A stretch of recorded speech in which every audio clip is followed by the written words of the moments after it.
There is a specific kind of person who does not come at you directly. They do not yell, they do not openly insult you, they do not announce themselves as a threat, but somehow, when they are around, confusion follows. Trust breaks down. People who used to get along suddenly feel tension. And that is exactly the defining feature. We use the term snake casually, mostly to describe someone who backstabs us, but the actual psychological profile of a human snake is much more precise. It is about a pattern of hidden harm, deception as a baseline strategy. When dealing with just a difficult person or a flawed person, they might blow up at you, they might be entirely selfish, but their mess is out in the open. You can see it. With the snake archetype, the damage is completely covert. Actually, the scarier part is that their initial approach is almost always disguised as help or intimacy. They do not enter your life breaking things. They enter studying the architecture of your life so they know exactly which load-bearing walls to remove later. They locate the structural weaknesses before they make a move. Precisely, and that requires a massive amount of social calculation. A normal person enters a room and just feels the vibe, tries to connect. This type of personality enters a room and maps the power dynamics. Who holds influence? Who is insecure? Who has tension with whom? They are constantly gathering information. It is a predatory patience. They will listen to you complain about a coworker or a partner, nod sympathetically, and log that information away. They will not use it tomorrow. They might use it 6 months from now when they need leverage. There is something profoundly unsettling about realizing someone has been archiving your vulnerabilities. That sounds exhausting for them, operating with that level of constant calculation. It would be exhausting for us because we would feel the cognitive dissonance of lying. We would feel guilt. But the research on this is fascinating. In psychology, this maps heavily onto Machiavellianism, part of the dark triad traits. According to literature analyzing Machiavellianism in the workplace, these individuals operate with something called cold empathy. Hot empathy is when you cry because I am crying. Cold empathy is when I understand exactly why you are crying, and I use that understanding to manipulate your reaction. They do not feel the emotional weight of the interaction, they just read the data. They possess the radar without the payload. They see the emotion, but do not carry it. That is a brilliant way to phrase it. Radar without the payload. And because they lack that internal friction, that moral hesitation, they can move much faster than the rest of us. They can construct these elaborate facades because they're not bogged down by authenticity. If faking a shared interest in your favorite hobby gets them closer to your inner circle, they will do it flawlessly. They mirror your values. In the beginning, people often say this person felt like a soulmate, or the best friend they ever had, or the most supportive boss. The mirroring is a tactic to gain access. The danger is the access. Once they have it, they can introduce the poison. How does the pivot happen? The pivot is almost imperceptible. It starts with testing boundaries in tiny, deniable ways. A backhanded compliment, a joke that has a little too much teeth. If you react, they immediately retreat into innocence. I was just kidding. Why are you being so sensitive? This brings us to their absolute favorite weapon, plausible deniability. The psychological literature on Machiavellianism and organizational behavior highlights this specifically. They speak in generalities, avoid written promises, and use vagueness to protect themselves. A Machiavellian never leaves fingerprints. They will drop a seed of doubt to a coworker, something like, I am so worried about Sarah. She seems really overwhelmed lately, which looks like concern, but is actually a calculated rumor to undermine Sarah's reputation. I keep getting stuck on the idea that this is all conscious strategy. Is it always that calculated? Because viewing every single one of these people as a master chess player feels like giving them too much credit. That is a fair pushback. It is not always a conscious sit down and plot your demise situation. Some of it is instinctual. For people high in these dark triad traits, manipulating the environment is just how they survive. It is a maladaptive coping mechanism that calcified into a personality. They might not wake up and say, "I will destroy Sarah today," but they do wake up with a baseline operating system that says, "I need to secure my position, and everyone else is either a tool or a threat." They gather information the way you and I breathe. It is automatic. But the effect on the victim is the same regardless of whether the spreadsheet was literal or mental. Intent doesn't lessen the impact. The collateral damage is identical. Exactly. And the damage is distinct. We are talking relational aggression. This is not throwing a punch. This is destroying an individual's psychosocial well-being by attacking their relationships and reputation. Studies show this is incredibly common in workplaces. For instance, data from a Canadian National Labor Union found that 45% of full-time employed Canadians experience instances of this kind of aggression. This covert aggression is calculated to cause the target to behave unreasonably, creating damage to their social reputation so they become socially starved within the workplace. They provoke the reaction, then point to the reaction as the problem. Yes, reactive abuse.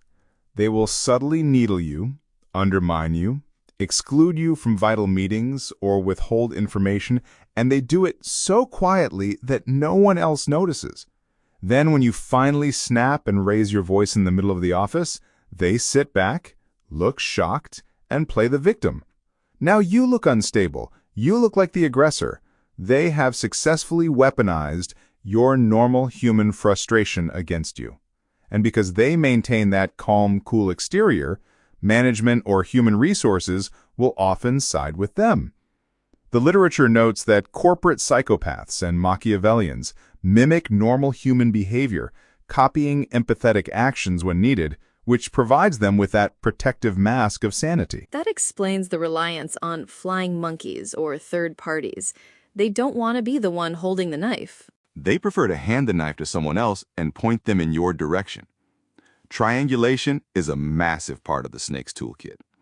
In street life dynamics, you see this pattern constantly. The person who is always around when information is being exchanged. They're friendly with everybody, but loyal to nobody. They watch who has tension with whom, and they secretly connect enemies. They might go to person A and say, "You know, person B was talking about you," and then go to person B and say the same thing. They create the war, then stand on the sidelines acting like a peacemaker. They feed both sides. Confusion gives them cover. When people are busy fighting each other, no one is looking at the person who started it. The chaos is the camouflage. That is a perfect distillation. The chaos is the camouflage. And they often secure their position in this chaos through what researchers call the transactional favor. Early in a relationship, they will go out of their way to help you. They might cover a shift, connect you with a client, lend you money. Normal people do favors because they care. This personality type does favors to create debt. They keep a mental ledger. The second you try to establish a boundary or hold them accountable for something harmful they did, they cash in that chip. After everything I did for you, how can you accuse me of that? They weaponize their generosity to trap you in guilt. It turns gratitude into a hostage situation. Let's look at this spiritual and symbolic angle for a moment. The snake is an ancient archetype. It's not just a modern corporate psychology concept. The symbolism is incredibly rich. In many traditions, the serpent represents wisdom, transformation, the shedding of skin. But the shadow side of the serpent, which is what people mean when they call someone a snake, is about temptation and the subtle poisoning of trust. It represents corruption through suggestion. Think about the archetypal story in the Garden of Eden. The serpent does not force anyone to eat the apple. The serpent merely asks a question. Did God really say? It plants a seed of doubt. It twists perception. It makes the truth sound restrictive and makes the lie sound like liberation. Spiritually, the snake person represents someone who gets close without pure intent, who enters through openings rather than through honor. I don't know. That feels too abstract to me. Reducing a complex human psychology to a mythological trickster figure feels like it removes the agency of the person doing the harm. It turns them into a fable instead of a coworker. I see why that feels dangerously close to mythologizing abuse.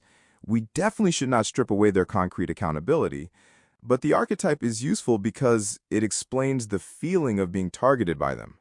People dealing with these personalities almost always describe a sense of spiritual exhaustion. It is not just that they lost a promotion or a friend group, it is that their fundamental grip on reality was tampered with. The snake archetype captures the insidious nature of gaslighting. When they try to make you doubt your own memory, when they say, "I never said that," you're imagining things. They're doing exactly what the trickster archetype does, distorting reality to serve their own ends. The fable helps victims understand that they are dealing with an ancient pattern of human behavior, not just a random string of bad luck. It validates the disorientation. Exactly, because the disorientation is the point. When you are confused, you're easier to control. We see this heavily in romantic relationships with these types. The pattern is usually idealize, study, gain access, exploit, and deny. During the idealization phase, the love bombing, they make you feel special incredibly fast. They figure out exactly what you have been missing in past relationships, and they become the perfect puzzle piece to fill that void. But during this phase, they are also fishing for vulnerabilities. They're learning your insecurities. Later, during an argument, they will surgically strike those exact pain points. They will use the deeply private things you confessed in a moment of trust to tear you down. And they will do it with a calm voice, watching you unravel. Wait, does that actually hold? Because if they are mirroring perfectly to gain access, doesn't the target bear some responsibility for ignoring the early red flags? If someone is moving that fast, becoming the perfect puzzle piece in a matter of weeks, there is a willful blindness on the part of the victim to let them in. That is a tough line to walk. Yes, boundary setting is the responsibility of the individual, but we have to remember that human beings are biologically wired for connection. When someone comes along and perfectly simulates empathy, validation, and shared values, our nervous systems read that as safety. It is not necessarily willful blindness. It is a hijacking of our natural attachment systems. The snake is exploiting a feature of human nature, not a bug. They rely on the fact that decent people project their own decency onto others. If you do not operate with hidden agendas, it is incredibly difficult to comprehend that someone else is running a long con on your heart. We assume everyone is playing the same game. And they absolutely are not, which brings us back to the difference between a flawed person and a snake. A flawed person messes up. They might even lie to avoid getting in trouble. But when a flawed person causes harm, they usually feel remorse. They might apologize awkwardly, but they make a genuine attempt to repair the rupture. A snake uses the apology as a strategy. They will say whatever needs to be said to regain access, but the behavior does not change. In fact, they often get worse when given more access. The clearest sign is the pattern. It is the repeated hidden harm. It is the trail of divided friend groups, ruined reputations, and confused people they leave in their wake. So how does someone navigate a workplace or a family dynamic where this person is firmly entrenched? The first rule is to stop oversharing. Information is their currency. Do not give them any. This aligns with what psychologists call the gray rock method. Be as boring and unreactive as a gray rock. Stop sharing personal opinions. Stop showing emotional reactions. Second, you have to watch their patterns, not their words. They are often incredibly charming and persuasive. They can talk their way out of anything. You have to shut off the audio and just watch the video. What are their actions actually doing? Third, document everything. Because they rely on plausible deniability, you need a paper trail. If they agree to something verbally, follow it up immediately with an email confirming the conversation. It removes their ability to twist reality later. Documentation forces the covert into the overt. It forces them into the light, and they hate the light. The deepest truth about a human snake is that they have made a life strategy out of dishonesty.